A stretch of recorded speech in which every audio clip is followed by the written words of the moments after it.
လောကလူတွေဟာတောကဖြစ်เสียရတယ်မဖြစ်ခင်ကလည်းကြိုတင်ပြီးတော့စိတ်တောကဖြစ်ကြတယ်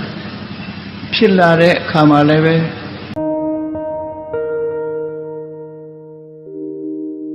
စိတ်တောကနဲ့ထွက်ပေါက်မရအောင်ဖြစ်နေတတ်ကြလူတွေဘာကြောင့်ပူပန်စိတ်တွေဖြစ်နေကြသလဲလို့ဆိုရင်ပျက်စီးဆုံးရှုံးမှုနဲ့ကြုံတွေ့တော့မဲ့အခါမျိုးသို့မဟုတ်ကြုံတွေ့နေတဲ့အခါမျိုးမှာထိုကြုံတွေ့ခြင်းကြောင့်စိတ်သောကဖြစ်ကြတာအဲ့ဒီစိတ်သောကထွက်ပေါက်ရအောင်မြတ်စွာဘုရားရဲ့အဆုံးအမတရားတော်တွေမှာရှင်းလင်းဖော်ပြထားတာဖြစ်တယ်။ဒါကြောင့်မို့လူတိုင်းဆိုတာသောကနဲ့မကင်းနိုင်ကြဘူး။သောကဖြစ်လာလို့ရှိရင်မြည်တို့မြည်ပုံထိုသောကလွတ်မြောက်အောင်ကြိုးစားအထောက်နိုင်တယ်ဆိုတဲ့နည်းစနစ်ကိုသိရှိနားလည်ထားဖို့လိုတယ်။လူတွေရဲ့စိတ်ဟာစိတ်လှုပ်ရှားမှုရှိတယ်လို့ပူပန်မှုတွေလည်းရှိတတ်တယ်ပေါ့လူတစ်ခုပူမှုရတဲ့ဆယ်ကလေးဆိုတဲ့အဆိုတိုင်းပဲလူတွေဟာစိတ်ပူလောင်မှုနဲ့နေထိုင်ကြတာဖြစ်လို့မြတ်စွာဘုရားရဲ့အဆုံးအမတရားတော်တွေဟာထိုပူလောင်မှုတွေကို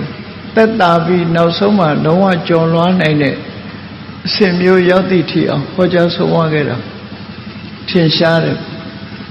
မြတ်စွာဘုရားဟောတဲ့တရားတော်တွေထဲမှာတောကပရိဒေဝနံသမတိကမာယပူပန်တောကစိတ်တောကတွေလွန်မြောက်ဖို့အတွက်စိတ်တောကမထိန်နိုင်လို့ငိုကြွေးရတဲ့ပင်မဆင်းရဲမှုတွေကိုလွန်မြောက်နိုင်ဖို့အတွက်တခုတည်းသောနိလန်းဆိုတာကိုမြတ်စွာဘုရားတတိပဋ္ဌာန်တုံးမှာဟောကြားထားတာဖြစ်အဲ့ဒီနည်းစနစ်ကိုလိုက်နာကျင့်သုံးခြင်းမပြုနိုင်ဘူးဆိုရင်တောကရဲ့ထွက်ပေါက်ကိုရှာတွေ့ကြမှာမဟုတ်ဘူးပေါ့ဒါကြောင့်လူတိုင်းဟာစိတ်ပူတယ်ဆိုတာရှိတယ်စိတ်ပူတယ်စိုးရိမ်တယ်ဆိုတဲ့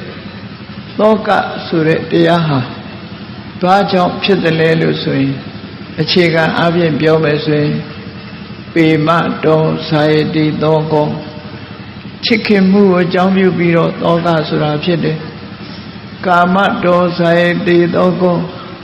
လူချင်းစရာအာယုံကိုလူချင်းမှုကိုအကြောင်းပြုပြီးစိတ်တောကဖြစ်တယ်တဏှာယဇာယတိတောကောတဏှာကြောင့်လည်းစိတ်တောကဖြစ်တယ်လို့အနိကအကြောင်းတရားတွေကိုမြတ်စွာဘုရားဟောကြားညွှန်ပြခဲ့တာဖြစ်တယ်လူတွေဟာတွေ့တာမှုမကင်းတာအတွက်စိတ်တောကရောက်ကြတယ်အဲ့ဒီရောက်ရှိလာတဲ့စိတ်တောကကိုမြည်တို့မြည်ပုံဖယ်ရှားပြရမယ်ဆိုတဲ့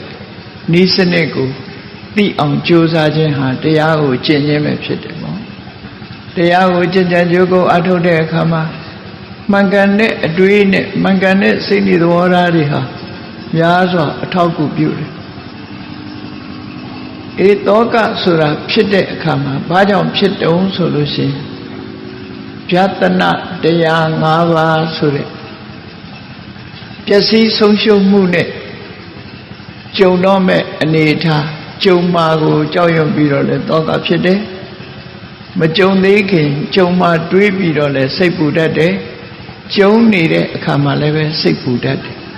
ကြုံပြီးသွားတဲ့နောက်မှာလည်းပဲစိတ်ပူလောင်တတ်တယ်ပေါ့အဲ့ဒီစိတ်ပူမှုတောကတွေဟာဆင်ញင်တုံတရားနဲ့ဖယ်ရှားပြစ်လို့လည်းရနိုင်တယ်ပေါ့မြတ်စွာဘုရားမပွင့်ခင်ကပညာရှိသူတော်ကောင်းတွေဟာတောကကိုဖယ်ရှားတဲ့နည်းနဲ့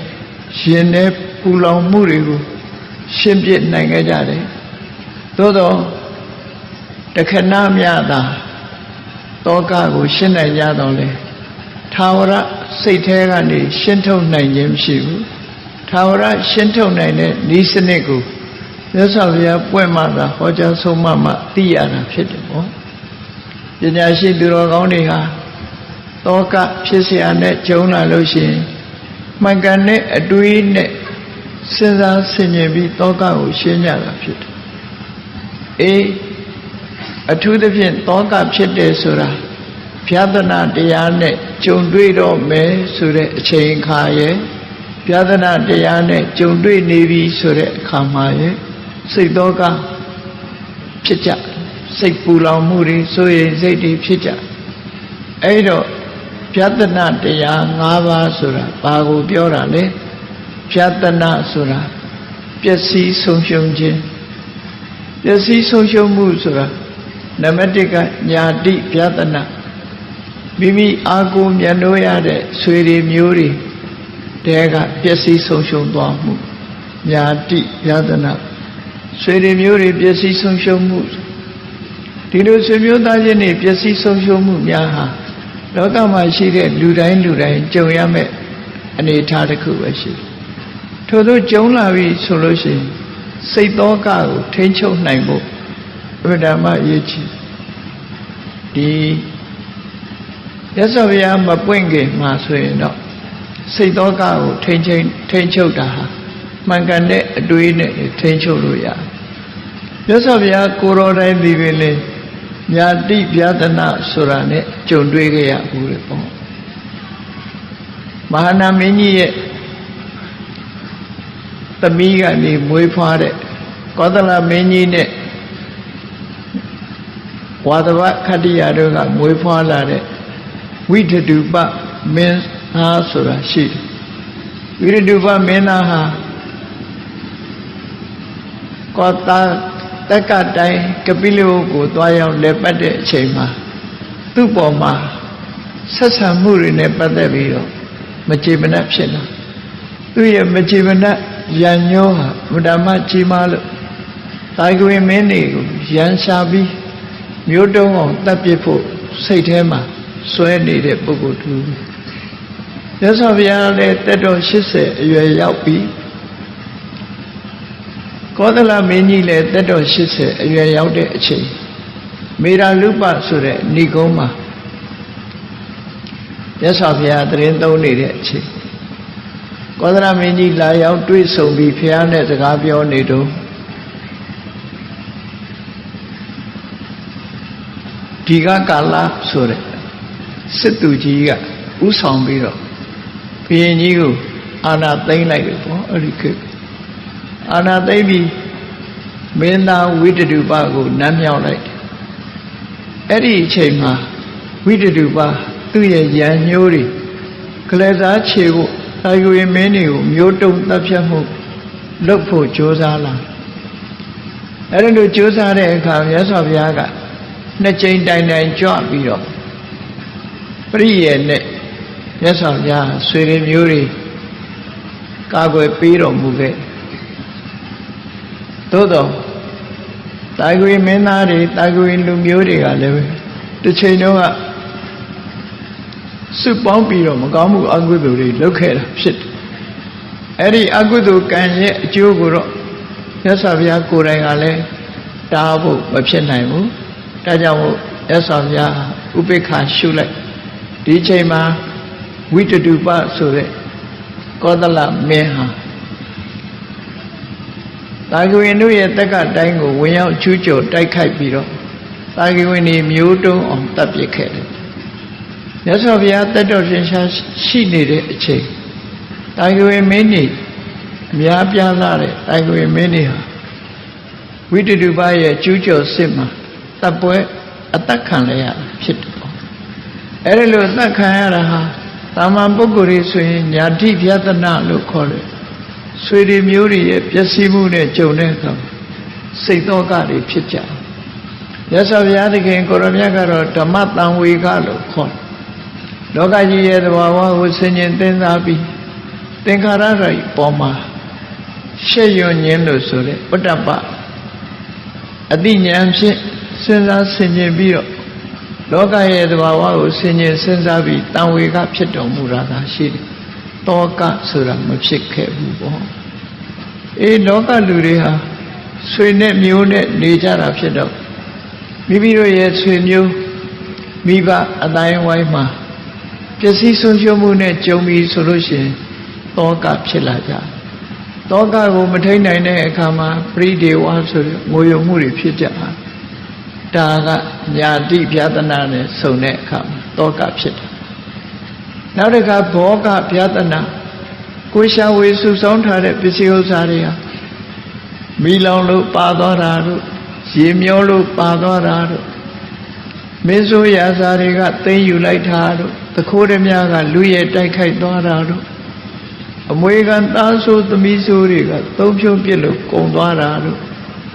အဲ့ဒီလိုဘောကဗျသနာလို့ခေါ်တယ်ကိုရှာဝေစုဆောင်းထားတဲ့ပစ္စည်းဥစ္စာတွေကုန်းကောက်เสียမရှိတော့အောင်ပျက်စီးမှုနဲ့ကြုံပြီးဆိုလို့ရှိရင်လူတွေဟာစိတ်ပူကြတောကဖြစ်ကြနော်ပစ္စည်းပျက်ကုံဆုံးခြင်းပျက်ဆုံးခြင်းအတွက်တောကတွေဖြစ်ကြတယ်အဲ့ဒီတောကဟာလေလူတွေကိုနှိပ်စက်နေတဲ့အရာဖြစ်လို့ဆင်ញင်တုံတရားဖြစ်ကျော်လွှားဖို့ကြိုးစားမှာဖြစ်တယ်မြတ်စွာဘုရားရဲ့အဆုံးအမတိုင်းဝိပဿနာကျင့်စဉ်ကိုကျင့်ပြီးတတိပဌာန်ကျင့်စဉ်ကိုကျင့်ပြီးတော့ကျော်လွှားနိုင်မယ်ဆိုရင်တော့တောကအောင်လုံးဝလွန်မြောက်သည့်အထိအောင်ကျော်လွှားနိုင်တဲ့အနေအထားမျိုးရတယ်ဆင်ញင်တုံတရားဖြင့်ကျော်လွှားခြင်းဟာတည်ငါတခဏအားဖြင့်သာလျှင်ကျော်လွှားနိုင်တာဖြစ်တယ်ပေါ့ဟောနောက်တစ်ခုကရောဂဗျသနာကိုယ်ကိုစဉ်းစားကြည့်ယောဂဝေဒနာတွေဖြစ်လာပြီဆိုရင်လူတွေဟာစိတ်ပူကြတယ်တောကဖြစ်ကြမိမိရဲ့မိသားစုတွေကယောဂဖြစ်တာပဲဖြစ်စေမိမိကိုယ်တိုင်ယောဂဝေဒနာဖြစ်တာပဲဖြစ်စေအားလုံးဟာစိတ်ပူတယ်ဆိုတဲ့တောကခံစားကြရတယ်အဲ့ဒီလိုခံစားလာရတဲ့အခါမှာမြတ်စွာဘုရားရဲ့အဆုံးအမမှန်ကန်တဲ့အတွေ့အကြုံဖြင့်တောကကိုလျှော့ချလို့ရနိုင်တယ်တောကကိုလျှော့ချဖို့ဤစနစ်တွေကိုလိုက်နာကျင့်သုံးဖို့လိုအပ်တယ်ပေါ့အေးမြတ်စွာဘုရားဟောကြားတဲ့တတိပဌာန်မဂ္ဂင်၈ပါးအကျင့်တရားဝိပဿနာတရားကိုကြိုးစားအထောက်ပြီးတော့ပေါ့ရောက်အောင်မြင်သွားမယ်ဆိုရင်တော့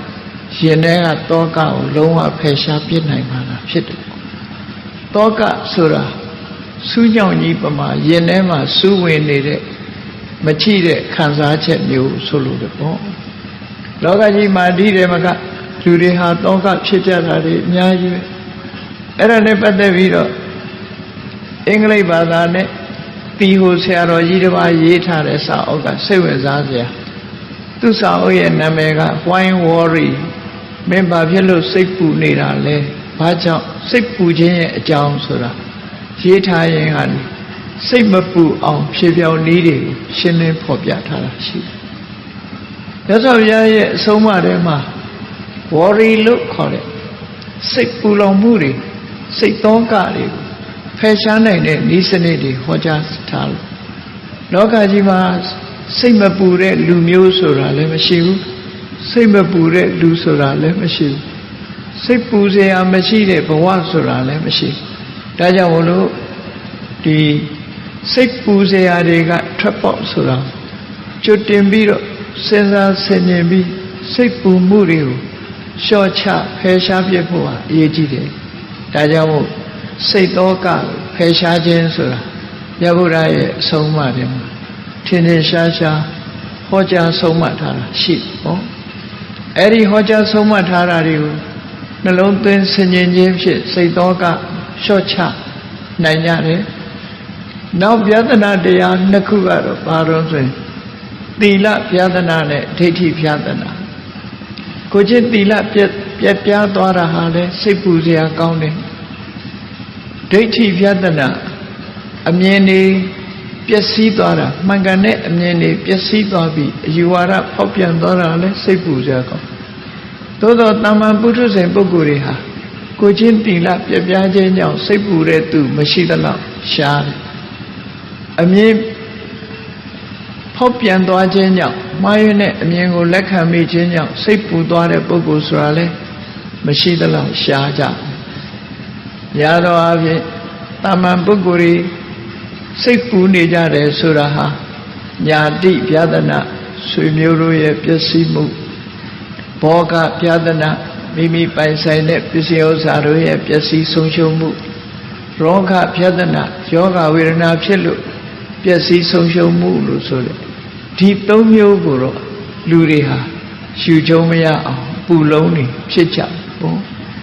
အဲ့ဒါလည်းပဲစဉ်းစားဆင်ញဉာဏ်တရားဖြင့်ဖယ်ရှားပြလို့ရစဉ်းစားရမယ်အချက်တစ်ခုကတော့ညာတိပြဒနာနဲ့ကြုံတွေ့လို့လဲအပင်ငရဲကိုမကြနိုင်ဘူးဘောဂပြဒနာကြုံတွေ့ခြင်းကြောင့်လဲအပင်ငရဲမရောက်ဘူးရောဂပြဒနာကြုံတွေ့ခြင်းကြောင့်လဲအပင်ငရဲကိုမရောက်ဘူးသို့တော့သီလပြဒနာကြတယ်ဒီဘဝမှာမတိတာတော့လည်းပဲဤဘဝဤချမ်းမဲမှာဒုက္ခတိအပယ်ဆင်းရဲကိုခံရမှာသိချတယ်ပေါ့ဒိဋ္ဌိပြဒနာဆိုတာတန်တရားထဲမှာတဝဲလဲလဲနဲ့ဆင်းရဲဒုက္ခတွေကြုံမှုအတွက်သိချဒါကြောင့်သီလပြဒနာဒိဋ္ဌိပြဒနာဟာတဘဝသာဒုက္ခပေးမှာမဟုတ်ဘဲနဲ့ဘဝဆက်တိုင်းဆက်တိုင်းဒုက္ခပေးတဲ့ပျက်စီးမှုဖြစ်သည့်အတွက်ကြောင့်သီလပြဒနာနဲ့ဒိဋ္ဌိပြဒနာဆိုတဲ့နှစ်ခုကိုတော့အရေးကြီး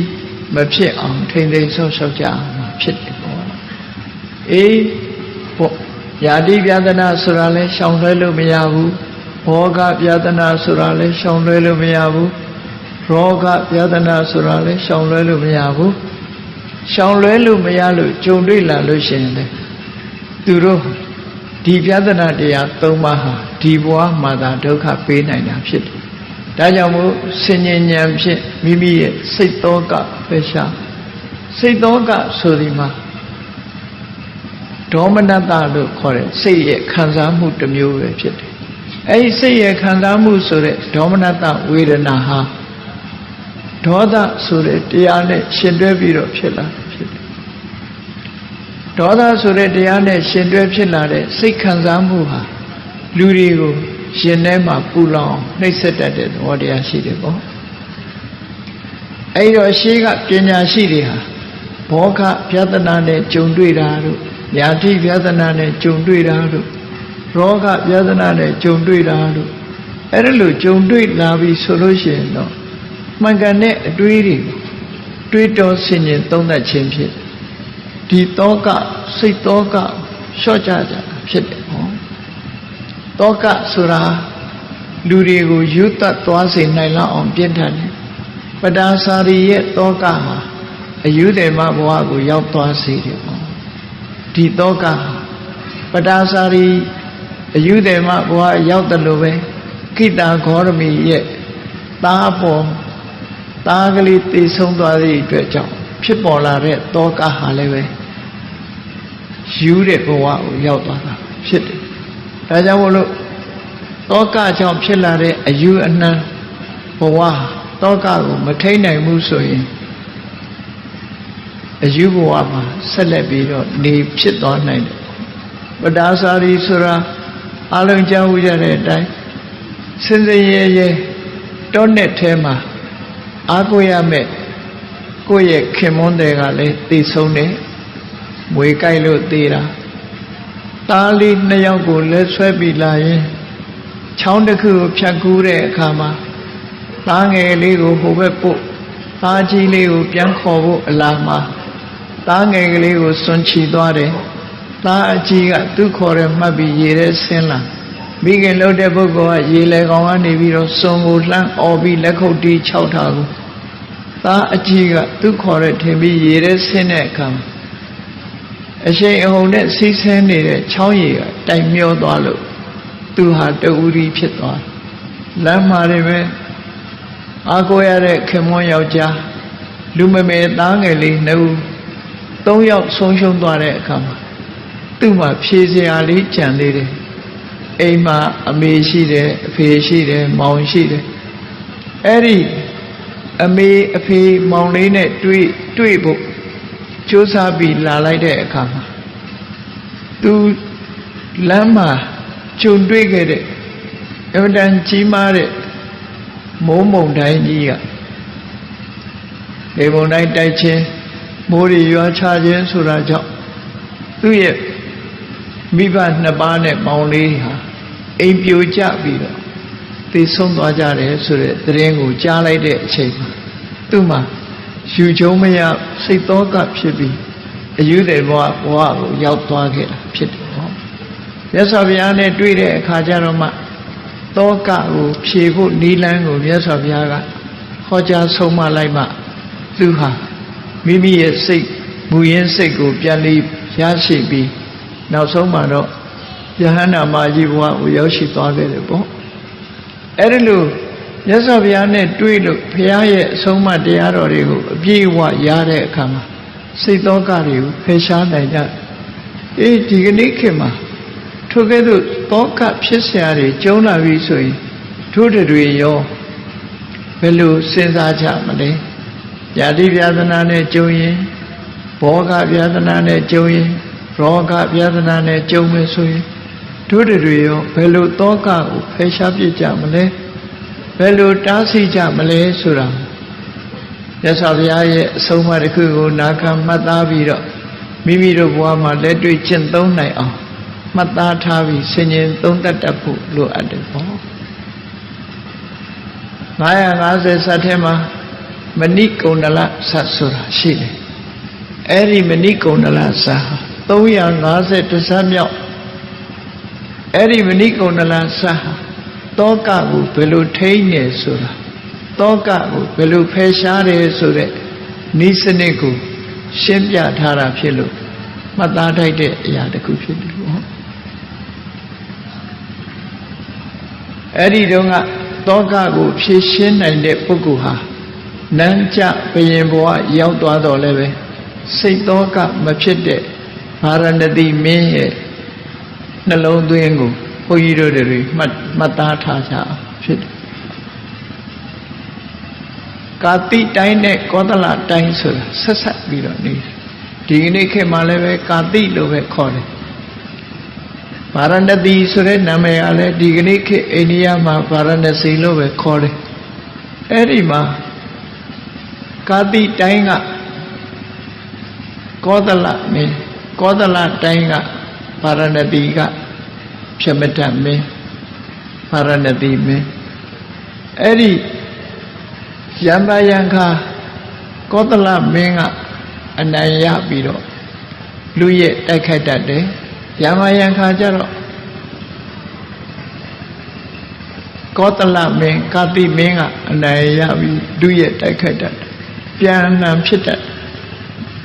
အာကြီးတဲ့လူကအနိုင်ရအဲ့ဒီတိုင်းပြည်နှစ်ပြည်ဟာ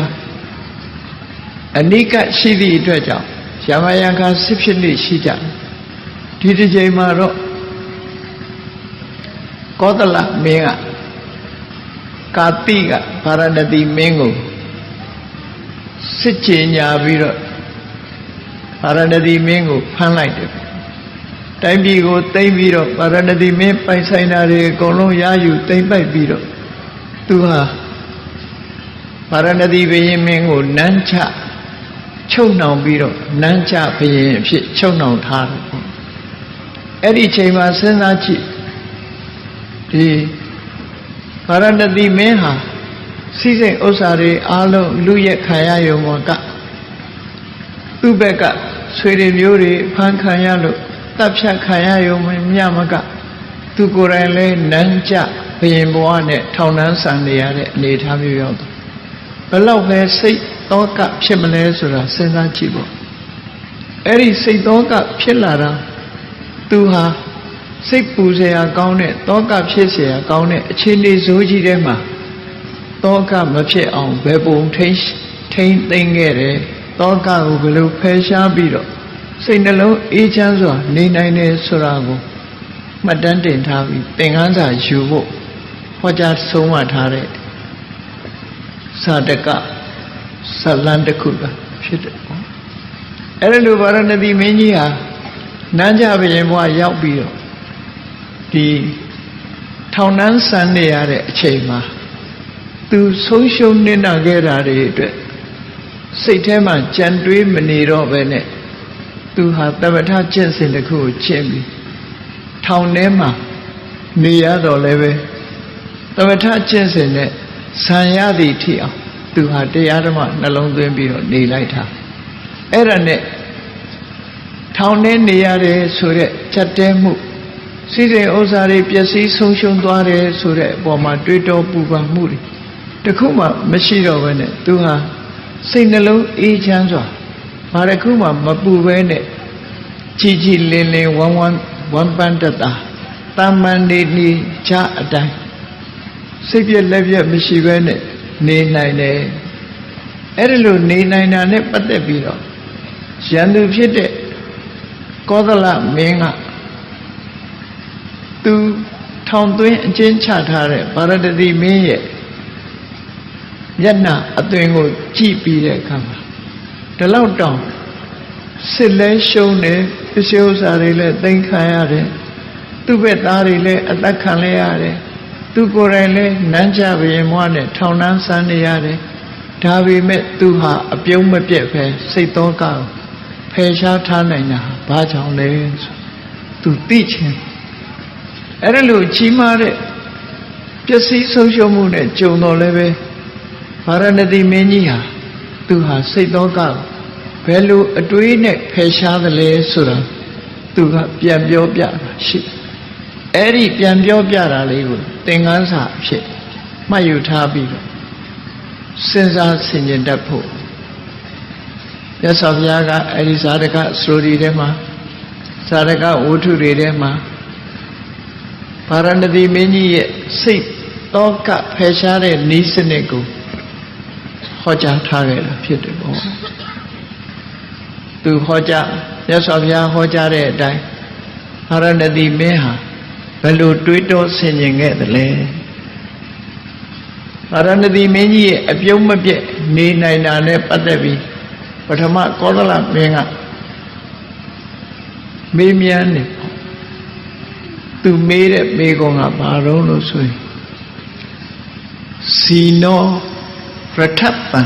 မဏိကုန္ဒလံစဗာရဏသီမင်းကြီးဟာသူပိုင်ဆိုင်တဲ့မြင်ရထားတွေသူပိုင်ဆိုင်တဲ့အရာတွေတန်ဖိုးရှိတဲ့ဗရမ ्या နှရောင်းတွေသူ့ရဲ့ပိုင်ဆိုင်မဲ့ယရနာတွေအားလုံးဟာသူအသိခံလိုက်ရတော့ဆုံးရှုံးသွားပြီတိုင်းပြည်ကြီးလည်းဆုံးရှုံးသွားပြီအားလုံးရန်သူလက်ထဲမှာသူဟာဆုံးရှုံးနစ်နာမှုတွေနဲ့ကြုံသွားရတယ်ဥဒ္ဒေသဓာရေသတထေဝစီနောသားတွေနော်ကျင်ယာတွေအားလုံးဟာသူဟာဆုံးရှုံးသွားတယ်အားလုံးဟာအဖမ်းခံလိုက်ရတော့အားလုံးဟာဒုက္ခရောက်ပြီးသားတဲ့ကွယ်မရတဲ့ကွယ်ဆိုတာဖြစ်သွားတယ်ပေါ့တပေတုဘောခေတုအတေတကေတုသူပိုင်ဆိုင်တာမှန်သမျှဘာတစ်ခုမှမကြံအကုန်လုံးကောသလမင်းကသိမ်းယူလိုက်တာဖြစ်တယ်သူ့မှာလက်ဖွားခြေဖွားပဲကြံတော့အဲ့ဒါလို့ရှိသမျှပစ္စည်းတွေအကုန်လုံးအသိမ်းခံလိုက်ရအဲ့ဒါလို့အသိမ်းခံလိုက်ရလို့ပျက်စီးမှုတွေများစွာကြုံပြီးလူကိုယ်တိုင်ထောင်နှန်းဆန်းနေရတဲ့အချိန်မှာကတ္တမနတန္တပတိတောကကလေးတကယ်ကိုစိတ်ပူစရာကောင်းတဲ့အချိန်တောကပြန်ဖြစ်เสียအချိန်မှာဘာဖြစ်လို့စိတ်ထဲမှာမပူဘဲနဲ့အပြုံးမပြတ်နေနိုင်တာလဲလို့ကောသလမင်းကကာတိဘုရင်ကြီးကိုမေးတဲ့အခါမှာဗာရဏသီကာတိဘုရင်ကြီးကဘယ်လိုဖြေတုံးဆိုသူ့အတွေးလေးဓမ္မမှတ်သားစရာကောင်းသူကဘယ်လိုစဉ်းစားတုံးလို့ဆိုတော့ပုပ္ပေဝမစ္ဆံဝိသဟန္တိဘောဂဘယ်သူပဲဖြစ်ဖြစ်ကိုပိုင်ဆိုင်တာတွေရှိတယ်အိမ်ယာရွှေငွေယရနာကိုပိုင်ဆိုင်တဲ့ပစ္စည်းတွေအဲ့ဒီပိုင်ဆိုင်တဲ့ပစ္စည်းတွေဟာဒီပိုင်ဆိုင်သူကိုမသေးခင်ဆုံးခွာသွားတာတွေလည်းရှိတယ်ဒါကဘာလို့ဆိုရင်ကိုပိုင်ဆိုင်တဲ့ပစ္စည်းတွေအသိခံလိုက်ရတာတို့ကိုပိုင်ဆိုင်တဲ့ပစ္စည်းတွေမီးထဲပါသွားတာကိုပိုင်ဆိုင်တဲ့ပစ္စည်းတွေရေထဲမှာပျက်စီးသွားတခိုးရမြလူရက်ခံလိုက်ရတာတို့အဲ့ဒါမျိုးဟာပုပ္ပေဝမစ္ဆာဝိဇဟန္တိဘောကစီးစိမ်ဥစ္စာတွေကရင်လေအရင်လူကိုဆုံးခွာသွားကြပြီကိုပိုင်ဆိုင်တဲ့ပစ္စည်းတွေအလုံးဟာကိုယ့်ကိုဆုံးခွာသွားကြတယ်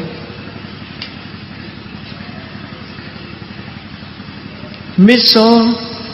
ဝါတေပုပ္ပတရဇဟန္တိသို့မဟုတ်ပစ္စည်းဥစ္စာတွေကိုလူကရင်လည်းဆုံးခွာသွားကြတချို့ဆိုလို့ရှိရင်ဓမ္မချမ်းသာတော့လည်းပဲအစည်းရင်ဖြစ်ပြီးတော့မိသားစုဆုံးရှုံးသွားကြသိဆုံးသွားကြအဲ့ဒါကြတော့သူချမ်းသာတဲ့များတွေသူဒီတိုင်းထားပြီးတော့ဘဝကိုအဆုံးသတ်သွားတာအဲ့ဒါမစ္ဆောဝတိပုပ္ပတရံဇဟန္တိဆိုလိုတဲ့အဓိပ္ပာယ်ကပစ္စည်းကတော့လဲလူကိုစွန့်လူကတော့လဲပစ္စည်းကိုစွန့်လူနဲ့ပစ္စည်းဟာဒီနှမျိုးကလွဲပြီးတော့ဘယ်တော့မှအိုးစားကွဲမှမရှိဘူးအိုးစားကွဲတာဒီနှမျိုးနဲ့ပဲအိုးစားကွဲသွားဘယ်သူပဲဖြစ်ဖြစ်တနေ့ကြာလို့ရှိရင်နော်ပစ္စည်းကတော့လဲလူကိုစွန့်လူကတော့လဲပစ္စည်းကိုစွန့်ဆိုပြီးစဉ်းစားဆင်ခြင်လိုက်မယ်ဆိုရင်လူတိုင်းဟာနော်ဒီနည်းတဲ့ပစ္စည်းဥစ္စာတွေဆုံးရှုံးကြဖြစ်တယ်ပေါ့လူကတော့လဲပစ္စည်းဥစ္စာကိုစွန့်ပစ္စည်းဥစ္စာကိုတော့လဲလူကိုစွန့်ပြီးတော့ကွဲကွာသွားတဲ့ပြေပဲဖြစ်တယ်ဆိုတဲ့လောကသဘာဝကိုစဉ်းစားကြည့်ရအဲ့တော့ပစ္စည်းပိုင်ရှင်တဲ့ပုဂ္ဂိုလ်ကလည်းပဲထာဝရမဟုတ်ဘူးသူပိုင်တဲ့ပစ္စည်းတွေကလည်းထာဝရမဟုတ်ဘူးတခဏမျှတာပိုင်ဆိုင်တယ်လို့ပြောရတာတွေဖြစ်တယ်အချိန်မရွေးဒီပစ္စည်းတွေကိုထားပြီးသွားရမယ်သို့မဟုတ်ပစ္စည်းတွေကတော့လည်းကိုယ့်ကိုခွဲသွားနိုင်တယ်ဆိုတဲ့သဘောတရားကိုစိတ်ငုံဆင်ញင်သုံးသပ်ကြည့်အတ္တတတာဘောခိနောကာမကံလိုချင်စရာတွေကိုလိုချင်တတ်တဲ့တမန်ပုဂ္ဂိုလ်တွေဟာဘယ်အရာပဲဖြစ်ဖြစ်စီးစိမ်ဥစ္စာတွေဟာလူကလည်းမမြဲဘူးကိုယ်ပိုင်ဆိုင်တဲ့ပစ္စည်းတွေကလည်းမမြဲဘူးပစ္စည်းပိုင်ဆိုင်သူကလည်းထာဝရမဟုတ်ဘူးဒါကြောင့်မို့လို့ဘယ်လိုပဲဖြစ်ဖြစ်တနေ့တစ်ချိန်ကြလို့ရှိရင်ကိုယ်ပစ္စည်းတွေကလည်းကိုယ်နဲ့ခွဲသွားမယ်ကိုယ်ကတော့လည်းပစ္စည်းတွေထားပြီးထွက်သွားမယ်ဆိုတဲ့အနေထားမျိုးတစ်ခုဟာဧကံဒိဋ္ဌမြေကြီးလက်ခမလွယ်ကြုံကြရမှာပဲဆိုတဲ့အတွေးဟာမှန်ကန်တဲ့အတွေးတစ်ခုပဲဖြစ်တယ်အဲ့ဒီအတွေးနဲ့တောကကိုဖယ်ရှားလို့ရတယ်လို့သူတို့ဆိုလို့နော်တတ္တမနသောစာမဟံတောကကာလိဒီသဘောတွေကိုအပြန်လှန်နှစ်ဖူးလက်တင်ဆင်ញင်သုံးသပ်ထားသည့်အတွက်ကြောင့်သူဟာတောကမဖြစ်ဘူးတဲ့ပစ္စည်းဥစ္စာကတော့လဲငါကိုစွန့်မယ်ငါကတော့လဲပစ္စည်းဥစ္စာကိုစွန့်သွားရမယ်ငါနဲ့ပစ္စည်းဆိုတာတခုမှမြဲတာမရှိဘူးလို့ဒီအမှန်တရားကိုဆင်ញင်သုံးသပ်ခြင်းဖြင့်နှလုံးသွင်းဆင်ញင်ထားခြင်းဖြင့်တောကသူကကြိုတင်ပြီးတော့မဖြစ်အောင်ဟန္တာပယ်ရှားထားနိုင်တယ်ဒါလွယ်လေးနော်လွယ်လေးစဉ်းစားတတ်ဖို့အဲ့လိုလွယ်လေးစဉ်းစားထားသည့်အတွက်ကြောင့်ဘလောက်ပဲဒုက္ခရောက်ဘလောက်ပဲဆုံးရှုံးနေတာမှုတွေနဲ့ကြုံလောကရဲ့သဘာဝတရားကိုဆင်ញင်သုံးသပ်ပြီးတဲ့အခါမှာစိုးရိမ်တောကကိုရင်ထဲကဖယ်ရှားပြစ်နိုင်ခဲ့တယ်ဒီလိုဆိုတာပေါ့နော်အံ့ဩဝေယဗာရဏသီကာတိမင်းကြီးဟာသူ့ရင်ထဲမှာရောက်နေတဲ့တောကသူကိုယ်တိုင်နန်းကြဘရင်ဘဝရောက်သွားပြီးပျက်စီးဆုံးရှုံးမှုတွေကြီးကျယ်ကြုံရတော့လည်းပဲစိတ်အေးလက်အေးထောင်ထဲမှာနေနိုင်တာဟာဒီအတွေးတွေကြောင့်မှန်ကန်တဲ့အမြင်တွေကြောင့်နေနိုင်တာဖြစ်တယ်လို့သူ့ကိုဖန်ဆီးထားတဲ့ကောသလမင်းကြီးကိုရှင်းပြခဲ့တာဒါဟာလက်တွေ့အားဖြင့်ဘုန်းကြီးတို့တွေလည်းဆင်ញင်သုံးသပ်ပြီးတော့သင်ခန်းစာယူရမယ်အတွေးမှန်ပဲဖြစ်တယ်ပေါ့သူစဉ်းစားပုံလေးတစ်ခုဆက်ပြီးတော့ပြောတယ်နော်လောကကြီးဟာပဲရာမမမြဲဘူးဆိုတာနဲ့ပတ်သက်ပြီးတော့သူဆက်ပြီးတော့ဘယ်လိုပြောတော့ဆိုဥဒေတိအာပုရတိဝေတိစာစံတော်အထံတပိတဝါနပလေတိသူရိယောလူတိုင်းတွေ့နေကြတာပဲကောင်းကင်ကလာပြီချိန်မှတက်ထွန်းလာတဲ့လာပြီဝန်းကြီးနေ့စဉ်နဲ့အမျှနာနဲ့ပိုင်းမှာထွက်ပေါ်လာတဲ့နေဘယ်အရာဟာထာဝရရှိတယ်လဲဆိုစဉ်းစားကြည့် နေဟာထွက်လာပြီးတဲ့အခါမှာအနောက်တောင်ဆုံးကိုဝင်ရောက်ပြီးတော့ပျောက်ကွယ်သွားတာပဲလောကကြီးကိုလင်းပေးနေတဲ့နေမင်းကြီးဟာလည်းပဲပေါ်လာပြီးတဲ့နောက်ပျောက်သွားတယ်ဆိုတဲ့လောကရဲ့သဘာဝကိုမလွန်ဆန်ဘူး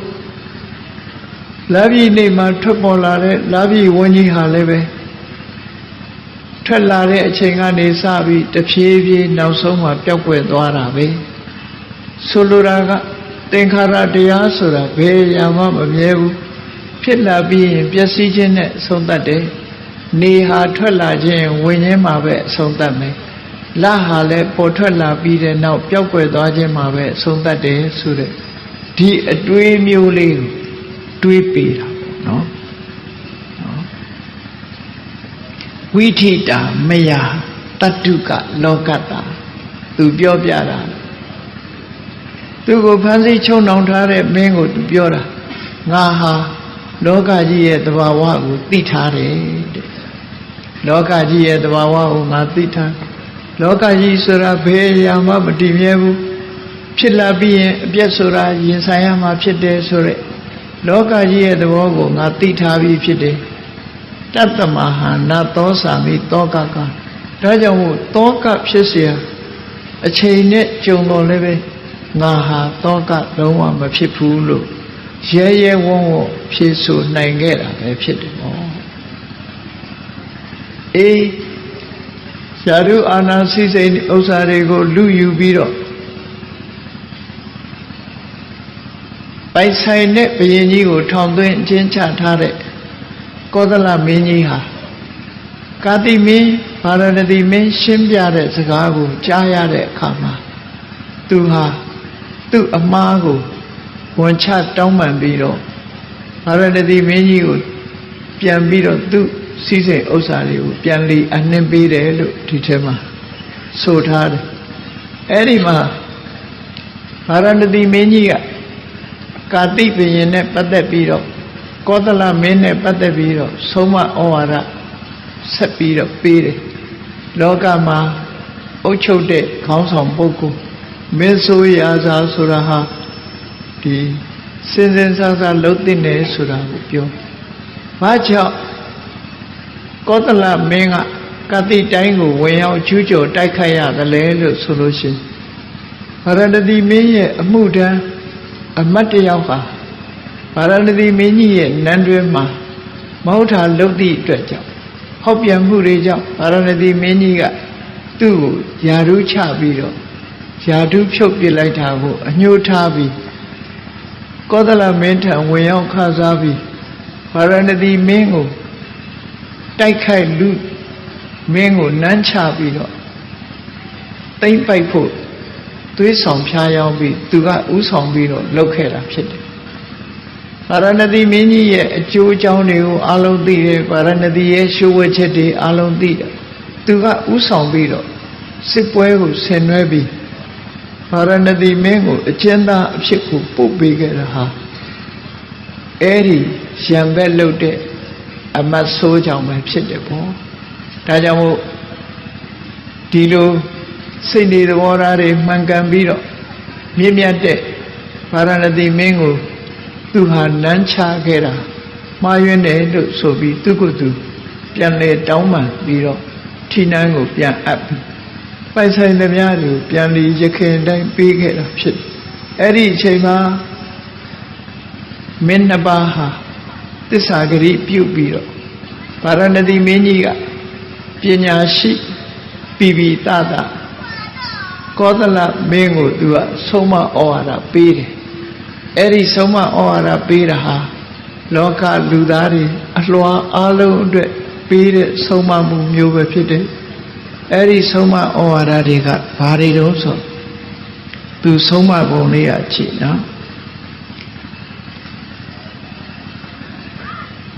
အလတောဂိဟိကာမဘောဂိနတာရု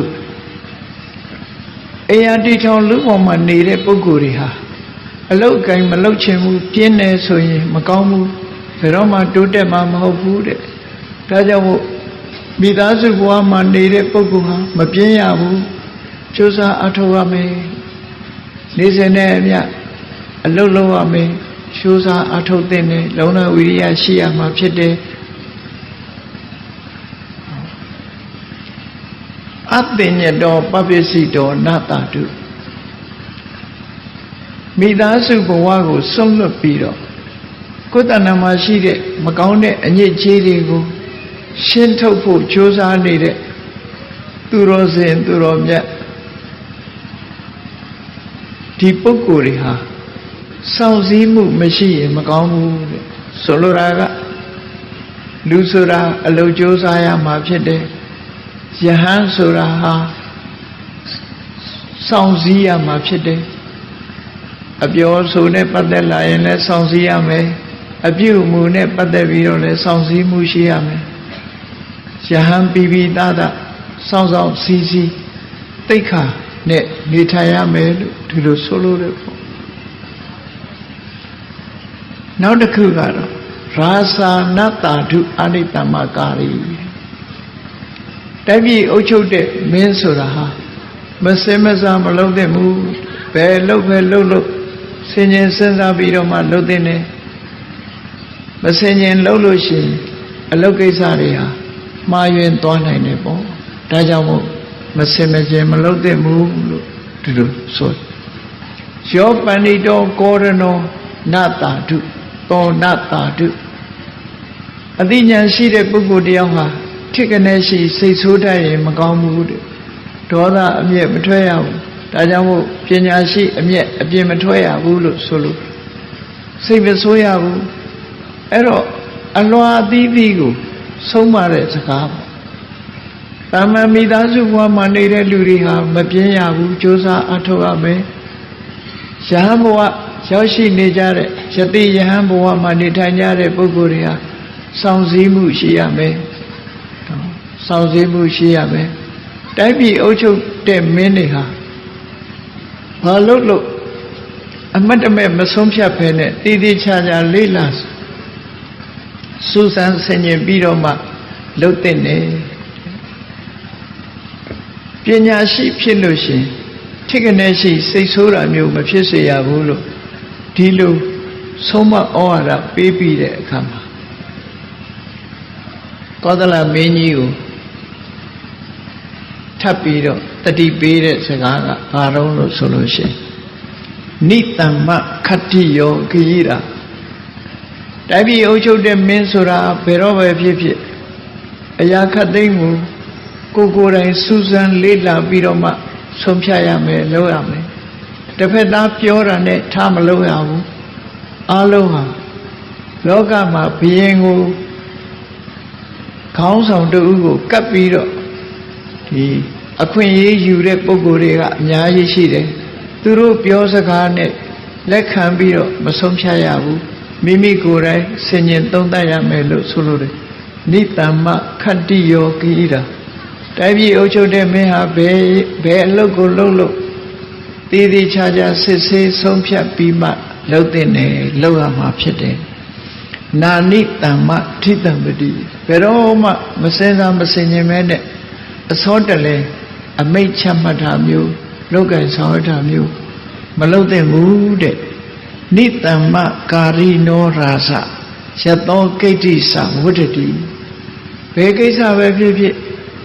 ဆင်ခြင်တုံတရားနဲ့ပြောရင်လည်းလက်လွတ်စပယ်မပြောဘူးလုပ်ရင်လည်းလက်လွတ်စပယ်မလုပ်ဘူးအလုံးတည်တည်ချာချာစိတ်စစ်ဆက်ဆက်ပြောရင်လည်းပြောသင့်မှပြောတယ်လုပ်ရင်လည်းလုပ်သင့်မှလုပ်တယ်အတိညာနဲ့ဆင်ခြင်သုံးသပ်ပြီးမှလုပ်တဲ့ပုဂ္ဂိုလ်ဟာအချမ်းအယံစည်းစိမ်ခုံတရင်တွေဟာတိုးတက်လာနိုင်ပါတယ်ဒီဘဝတွေမှာကြီးပွားတိုးတက်နိုင်ပါတယ်လို့သူ့ကိုဖမ်းဆီးပြီးထောင်သွင်းချတဲ့ရန်သူမင်းကိုဗာရဏသီမင်းကြီးကအခုလိုဆုံးမဩဝါဒပေးခဲ့တာဖြစ်တယ်ပေါ့အဲ့ဒါဟာလောကမှာလိုက်နာကျင့်သုံးရမယ်ဒီသင်္ကန်းစာတစ်ခုပဲဖြစ်တယ်ဒီဇလံကိုမြတ်စွာဘုရားဟောပြီးတဲ့အခါမှာဗာရဏသီမင်းကိုနန်းချကျူးကျော်တိုက်ခိုက်ခဲ့တဲ့ကောသလမင်းဟာတခြားပုဂ္ဂိုလ်မဟုတ်ဘဲနဲ့ညီတော်အာနန္ဒာတစ်ချိန်တုန်းကညီတော်အာနန္ဒာအလောင်းပဲဖြစ်ခဲ့တယ် စဉ်းစားဆင်ခြင်ဉာဏ်ဖြင့်တောကကို